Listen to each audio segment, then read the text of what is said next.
last session today, I'm going to turn over to Dr. Aliakbarian, Axia's Senior Director of R&D. Bahar received her Ph.D. degree in Chemical, Material, and Process Engineering from the University of Genoa and earned a Bachelor of Science in Public Management and a Bachelor of Science in Chemical Engineering, Food Sciences, and a Master's degree in Chemical Engineering from the University of Genoa. Bahar's multidisciplinary research experiences focus on the integration of innovative engineering technologies, which has led to the formulation of new products with and biomedical applications. Her work has broadened to the development of active and smart packaging for food and pharmaceutical applications, and she's been leading our research in this important area of study. She's particularly interested in the use of smart technologies to track and monitor food and pharmaceuticals across the supply chain. Bahar has over 75 peer-reviewed articles, 4 book chapters, 1 patent, and 45 international conference presentations. I'm going to turn it over to Bahar to provide an update on phase 2. Bahar? Thank you so much, John, for the long intro closing to the lunch time. And thanks to panel to join us today. So welcome, everyone. This morning during Frank's keynote and the traceability panel, we highlighted the importance of traceability in both food and pharmaceutical sectors. As Angie emphasized, the critical role of item-level traceability in the U.S. hospitals, particularly in addressing narcotic diversion, and also Renata highlighted the importance of interoperability in food supply chain. But beyond the brief showcases we heard from solution providers, we haven't yet delved into the technologies that can help achieve this goal. So this session will focus on the technical aspects of traceability and explore solutions that support compliance with regulations across the entire pharma supply chain. In today's panel, we'll be discussing Axia's ongoing RFID end-to-end pilot, now in phase 2. But before we dive into the discussion, I'd like to give a brief overview of the goal of both phase 1 and phase 2. So as you heard a lot during today and yesterday's sessions, the pharma industry is facing significant challenges with fully adopting and complying with the Drug Supply Chain Security Act, or DSCSA. Traditional data capture methods like barcodes may no longer meet the demands of modern traceability, creating gaps in accuracy and reliability. To address these challenges, we've gathered industry experts to explore advanced technologies for enhancing traceability. One of key solutions is RFID technology, which has already transformed industries like apparel and warehouse management. In the pharmaceutical sector, RFID not only ensures DSCSA compliance, but also has the potential to reduce medication errors, combat counterfeit drugs, and streamline operations, all of which enhances the patient safety. Our RFID pilot project began with a brainstorming session that identified the traceability challenges in pharma. In phase 1, we tested RFID's technical feasibility in a controlled lab environment where it exceeded expectations in the form of accuracy, time saving, and efficiency. After sharing the results with the industry, the positive feedback led us to the phase 2. In phase 2, we are scaling up. We are tagging and delivering larger volumes of RFID tag pallets to and from Cencora's site, one of the 3 biggest wholesalers in the US. We are going to track the entire supply chain process from receiving to shipping. Within this pilot, we are also evaluating the efficiency of RFID in identifying and reporting various exception scenarios, such as physical mismatches, overloads, or product loss, all within a real-world testing environment. Our goal is to develop a cloud-based system that efficiently captures and shares EPCIS data across multiple locations, laying the groundwork for best practices and guidelines that will make RFID a game changer in pharmaceutical traceability. As Andrew mentioned yesterday in his session, real-time visibility or traceability in operations is critical, not only in pharma, but in any other supply chain. Also, Frank today highlighted this that traceability is a must in food supply chain due to Food Safety Modernization Act. So we believe that the result of this pilot could be extended to other industries such as food industries. Next slide, please, Holly.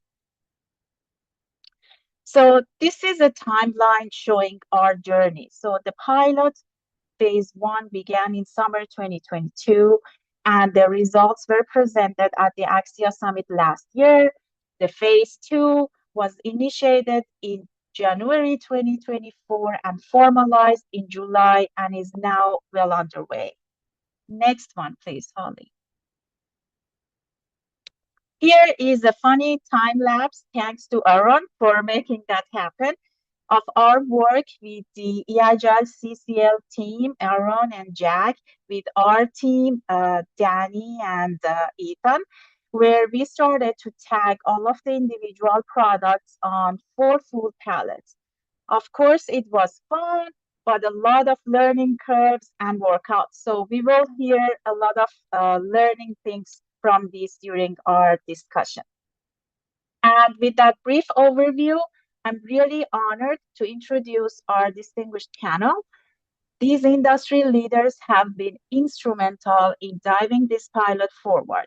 Joining me today are John DiPalo, Chief Strategy Officer, ACSIS Antares Vision Group, Sean Murphy, DSCSA and Serialization SME, Cencora, and Aaron Sundman, Business Development Leader, PCL eAgile. Thank you so much again for your continued support and guidance on this journey. So now the formal part is done, and we can start our informal chat and hearing your insight about this development. So I will start with the first question and would like to ask each of you to briefly introduce yourself and specifically your role within the RFID pilot project. And I will start with you, Aaron. All right. Thank you, Bahar. This is fantastic. I love the keynote. This has been great. And having Angie Lindsay come up and talk and everybody else, the food traceability stuff was super interesting as well. Thank you also to John and Holly for making this work. And Swami, congrats on the e-leaflet thing. That sounds like it's really moving forward. So I'm Aaron Sundman. I work at CCL eAgile. I worked for decades before at a nutraceutical company that really focused on health and traceability. And so I worked on a lot of blockchain stuff. But for here, for CCL, we mostly work on the RFID side of pharma. So inlay design for drug to make sure it matches the drug, make sure it matches the container and it works really well, chip attach and conversion, all that stuff. But what we did here for the pilot was make sure that we had the right tags on every item so that it matched and was able to be read. So that's, I'm not moving nearly as fast as I was in that video earlier, where you couldn't really even track who was moving and stuff. But that was a really great demonstration of what it took. Take 4 pallets, and thank you to FK for bringing that, because 4 pallets of product with 7,000 individual LSUs, lowest saleable units, were tagged individually by the 3 or 4 of us, in and out. So that's what we did. We put the tags on there, make sure they're all GS1 encoded, so we know interoperability is going to work wherever it goes. In this case, we know it's just going to Cencora and back to Axia for the test, but that's part of this. Understand the whole thing. Thank you. Thank you, Aaron. And John?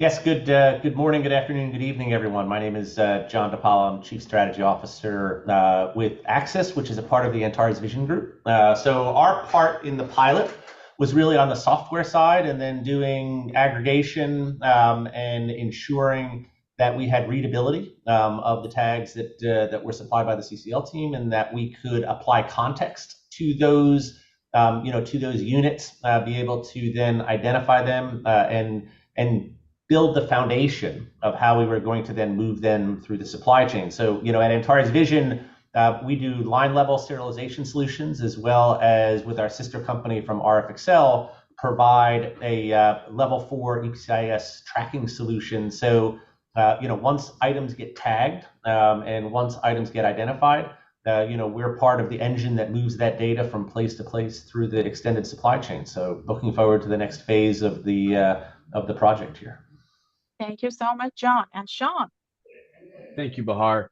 My name's Sean Murphy, and I'm with Cencora, formerly known as AmerisourceBergen, if that name is still more familiar to anybody. But we're happy to be a part of the RFID study, as well as Swami's e-leaflet initiative that he brought up earlier as well. So thank you guys so much for inviting us to this and for all the work putting today together. We provided a lot of the totes that were used to test in phase 1, as well as just general consulting, and we're providing the distributor facility here in phase 2. So we're very excited. We're enthusiastic about the results from phase 1, and we think that RFID is a realistic technology that we can use to supplement existing line of sight scanning technologies that we are required to utilize per DSCSA. So happy to be here today. Thank you, everyone. Thank you. Thank 3 of you for being here.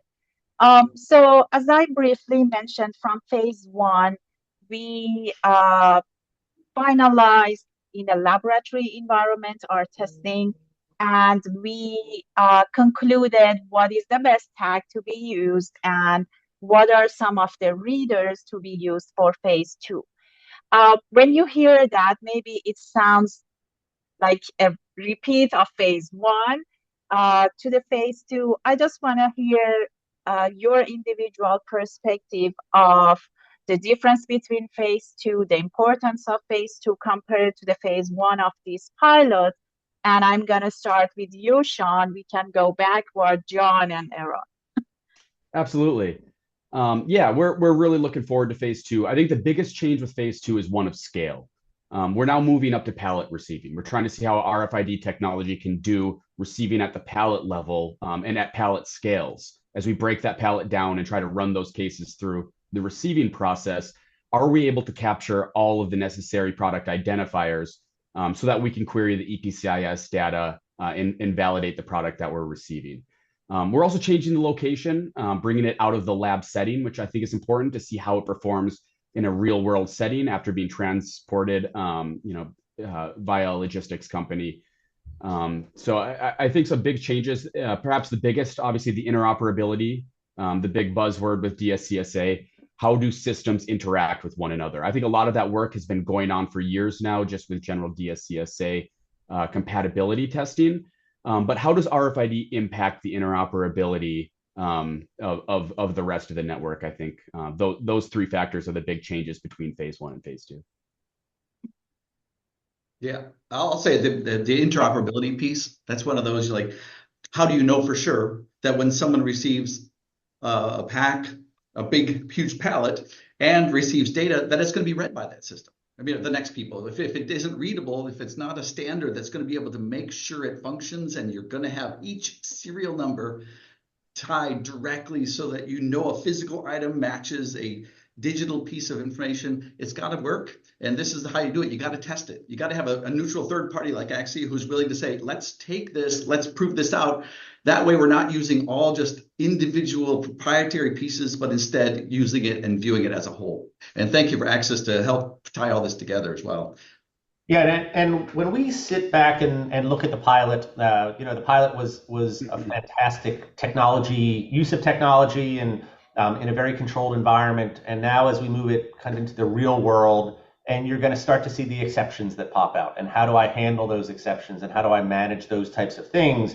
If we look back at Sean's point around moving physically the product from one location to another location via a common carrier, then receiving that, we deal with all kinds of interesting real life things like interference from other products, the way that people move things, the human element of how fast or how slow that I'm, running a product past, a read point and things of that nature, which we don't see in the pilot. So again, it's building on the technology that we know works moving it into a real world scenario, and then also doing the data sharing, moving that data as a part of moving the product in between those individual locations, and making sure that we can then reconnect all of that. As Aaron said, the connectivity and understanding those things is key to moving from a pilot to a system that people can actually depend on, kind of in a real world, in a real world scenario. I always kind of use the 3 Ps of implementation, which is pilot becomes production and production becomes permanent. So if you don't test the pilot in a production manner, what you get is a siloed system that can work and not will work. And we want to be on the will work side of this process because of the volume that we're shipping through these locations and the criticality of making sure that it's there at the right point in time with the right information. Great, thank you. Aaron touched based on the interoperability issue. I just want to ask each of you your opinion on the challenge associated with the interoperability, and how do you think that this pilot could solve those challenges? And maybe I start with you, John, since you are the software solution provider here. Yes, as we get more and more, kind of further ingrained with the DSCSA rollouts and learn things. So from the RFID side of the house, one of the challenges that we see across the board is the management of master data for, the master data that I'm receiving product against, and the different ways that people interpret the standard, and, that interpretation, we're starting to clean up, the different interpretations of the standard, but it still is out there. That little joke I make about standards is the nice thing about them is everyone has one, right? So, people kind of tend to use them for their own processes. We are honing in on that. We've done a lot of work on the RFID side, as an example, with the Cencora team and the other big 3 wholesalers. And the good news is they're starting to kind of feed back into the supply chain what the requirements actually need to be in order to support this type of a huge implementation. So it's one thing to get your data right. Another thing to get it in an EPCIS standard that you believe to be correct from your business, but then the master data that supports the interpretation of that EPCIS file is so critical to the success of this. And the beauty of RFID and the ability to read things quickly, take kind of the human element out of it, is you can start to harmonize things, very quickly. And I do honestly believe that as we start to get more and more of this information out there, machine learning and other AI technologies are going to come into play to help us harmonize this data and make sure that what we're sending is correct before we send it. We're not quite there yet, but I think we're making great inroads to get there. Yeah, and I think that the interesting thing about that is, like, AI is great and it'll really help with that, but it's got to be clean data. You got to have good master data. Otherwise, you're just garbage in, garbage out. You're not actually solving an issue. So I want to mention on the interoperability, there's kind of 2 sides that I see of it. One of it is, now that I've actually, through this pilot, had a chance to use the EPCIS data format. This is the file format that goes between in this case, we're acting as the CMO, so and then it's going to the manufacturer, and there's data that has to pass all the way along so that everyone has all the data associated, and aggregation and commissioning events, so that everyone can trust it all the way back to the manufacturer, or CMO in this case. And so that's really important. The good thing about, like, the funny thing he said about having standards, but everyone has their own, right? So we really have to work with GS1 to make sure we're following a standard and following it in a way that works. And so the nice thing about when I was kind of creating this EPCIS data is GS1 makes a sandbox where you can upload your XML file, your EPCIS data, and have it parse it and make sure it's standardized, make sure it works well. And it doesn't cost anything. You can just type in GS1 EPCIS sandbox and you'll be able to test your implementation to make sure it follows that. So that's a pretty good, as long as we have tools and we have a standard, we can find ways to make it interoperable and make it less confusing and less of like splintering of the other side of the interoperability is making sure that we do as much as we can so that every drug has, if it's going to be listed with something on it, put an RFID tag on it, make sure it follows GS1 so you're not following proprietary protocols. You don't know where your drug's going to show up. GS1 stands for Global Standards 1. It might end up in a different country that doesn't follow DSCSA. So we need to make sure that we are following an interoperable plan, and that's what I think that Axia is testing here as well. And so is Sean, apparently, in a couple of weeks when he receives all this stuff. Absolutely. I mean, I just couldn't echo more what John and Aaron said. GS1 really is the glue that holds this entire house of cards together. The fact that we know with a high degree of confidence we're all speaking the same language lets us know that the product coming through the door is something that we can interpret. We know what to do with that data, and we know how to communicate it downstream then to our customers and our other downstream trading partners. So I actually have a very high degree of confidence in the interoperability part of phase 2 testing. I think most of the work we have done up until this point with regards to DSCSA has been around stabilizing those connections with our upstream trading partners and with our third-party integrators. I'm confident in RFXL's ability to get us the data we need, as well as any other TPI in the industry. We're really getting to a good place with upstream data. A lot of the limitations now come from the human element of DSCSA. And just general failings, product packaging failings. Is my 2D artwork smudging? Is something else going on? And those are the areas that I think RFID really presents us an opportunity to just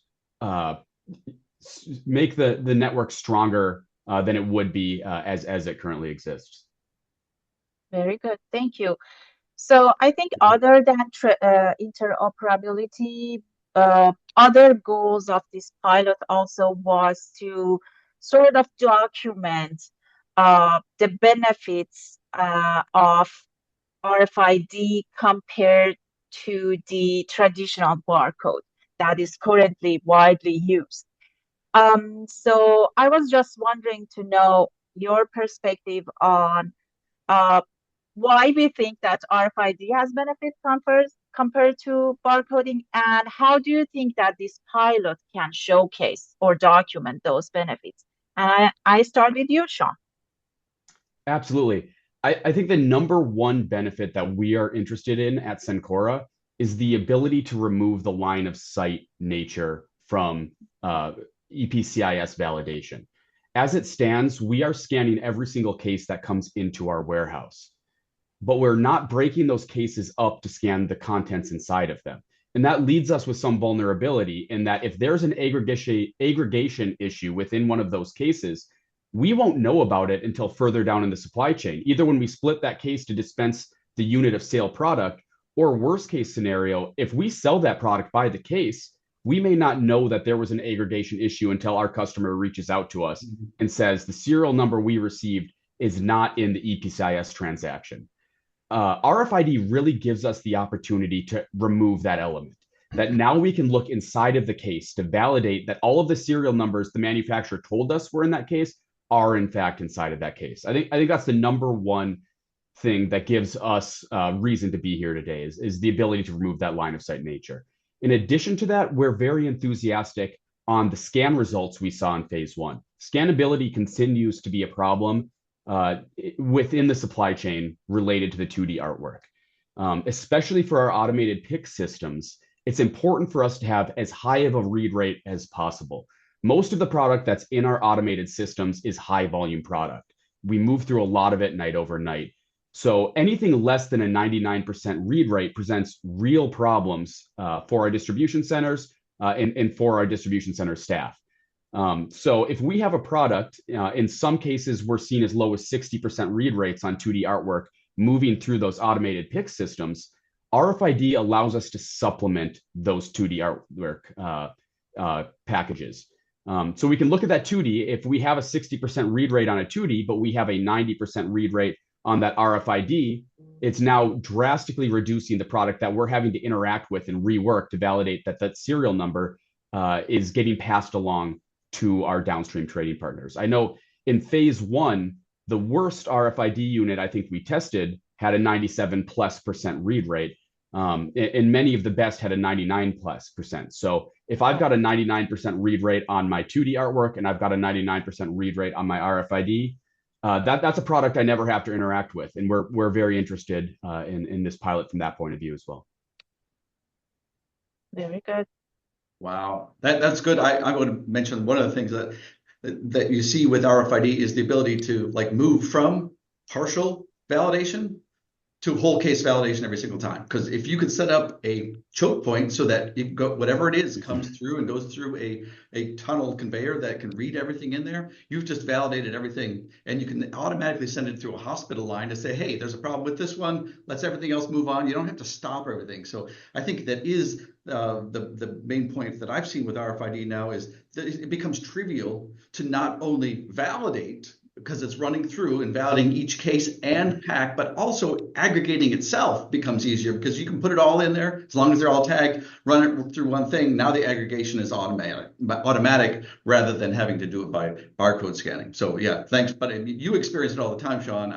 This is stuff that I'm starting to see, and I'm glad to have this kind of a pilot because we all get a chance to try this. Yeah, and one of the interesting dynamics of the RFID system is oftentimes when you introduce a new technology, all the value goes to one player and none of the value goes to the player who's either doing the job or incurring the expense. And the beauty of this automated ID technology as it relates to identifying product, to tracking movement of product, to ensuring correct aggregation, to everything from is my billing right, can I, all of the different supply chain pieces from manufacturing through contract manufacturing, through distribution to the wholesaler, and ultimately down to the dispenser. If you participate in the solution, you are going to gain value. You're going to lower labor costs.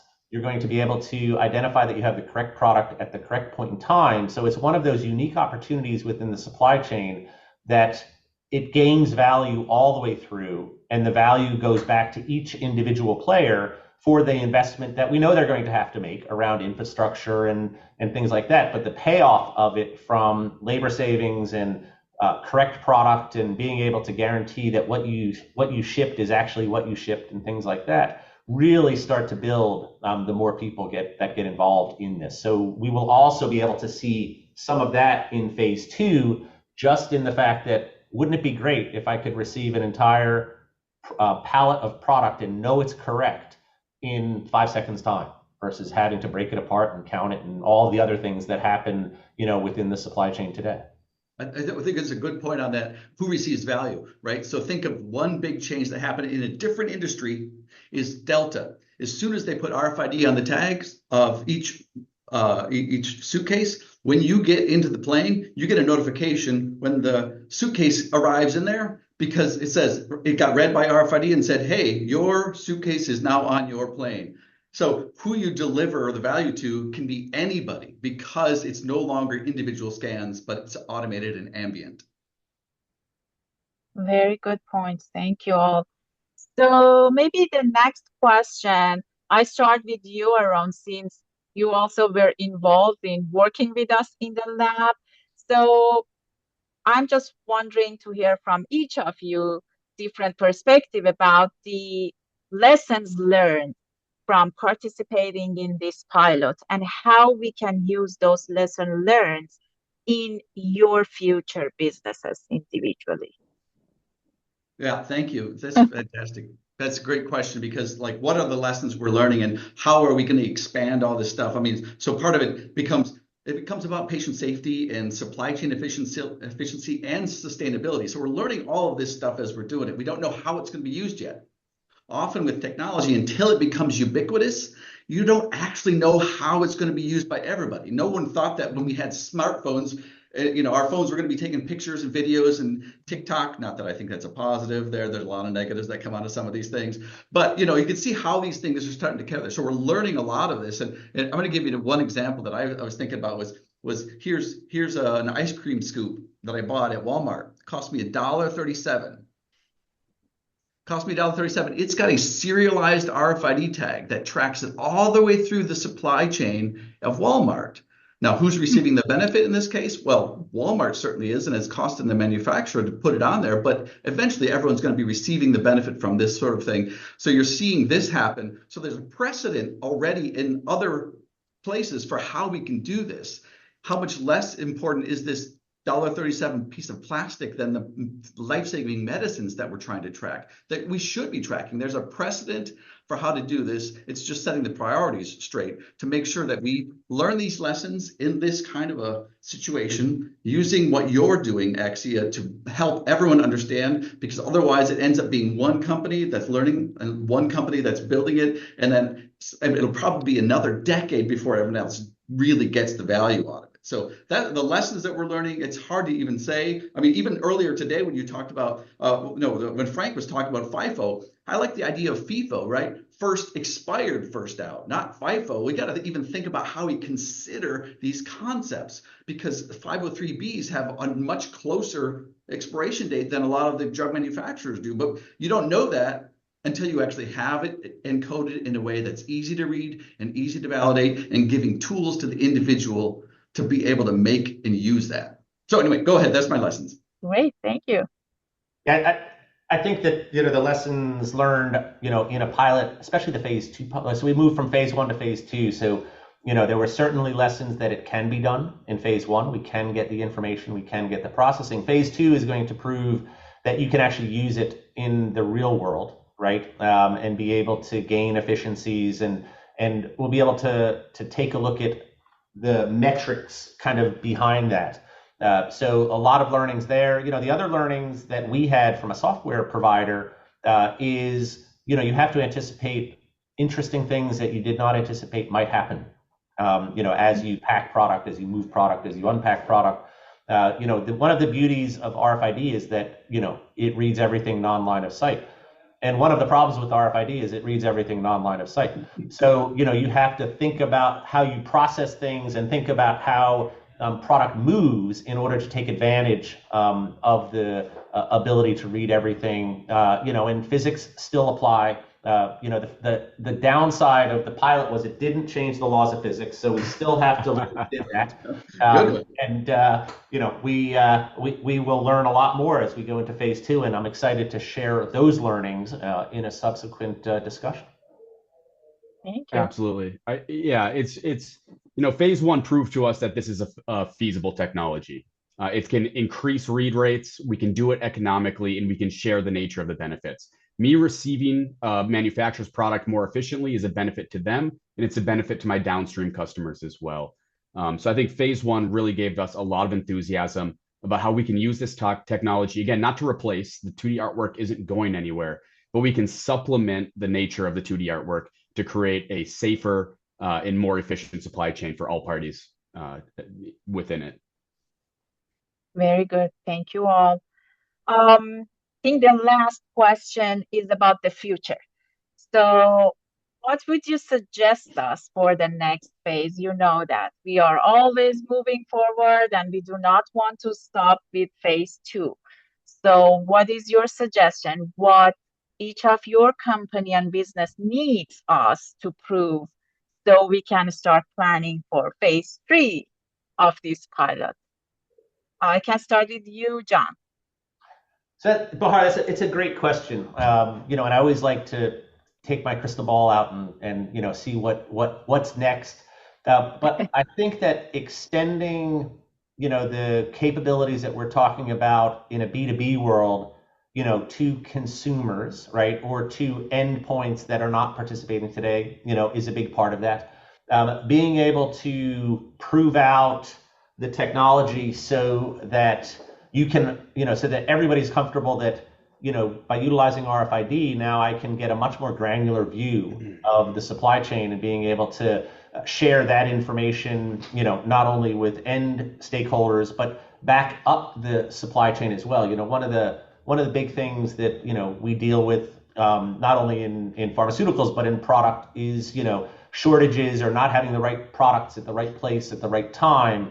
And now that we have this vast amount of very granular data that we're going to be able to capture without adding additional labor, you can start to build out supply chain networks that are self-learning about where things are, where things need to be, starting to apply machine learning and AI and other technologies to that. So that would be one big thing that, I think would be interesting. And then the other part, I think Aaron can, what's the future of RFID and where are we going there? And what's coming down the pike in order for readability and enhanced technology and things like that? That would be, I think, testing out the next generation of things, because there's always a next generation, is absolutely an intriguing way to continue the learnings from the pilot.